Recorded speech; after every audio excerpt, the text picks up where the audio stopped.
आरोग्यदायी शेवग्याच्या शेंगा बनवण्याची आज छान अशी पद्धत मी तुम्हाला दाखवते, जेणेकरून तुम्ही भाकरी चुरून खाल आणि भाताबरोबरही खाल.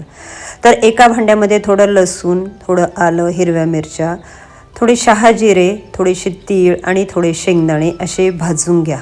भाजत आले की नंतर त्यामध्ये तेल टाका थोडंसं, फक्त असं कलर पालटोसर भाजा, जास्तही भाजू नका. पण हे सर्व पदार्थ घ्या बरं का भाजताना.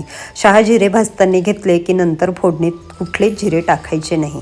नंतर त्यामध्ये कोथिंबीर काड्यांसहित घ्या आणि ती पण मस्त वाटून, पाणी घालून वाटून बाजूला ठेवा. आता इथे मोहरीची फोडणी द्या. थोडंसं तेजपान टाका, थोड्या 2-3 लवंगा टाका, 2-3 मिरे टाका आणि चक्रफूलचे 2-3 तुकडे टाका. नंतर त्यामध्ये हिंगही टाका आठवणीने. मग शेंगा चांगल्या 1.5 मिनिट कमी गॅसवर परतून घ्या. पाणी टाका, थोडीशी हळद टाका, थोडी धना पावडर टाका, चवीपुरतं मीठ टाका.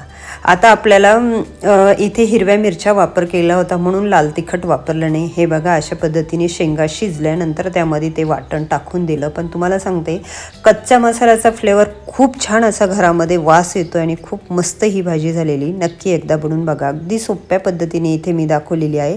तेव्हा आठवणीने आपलं यूट्यूब चॅनल सबस्क्राईब करा, इंस्टाग्राम, फेसबुक पेज फॉलो करा.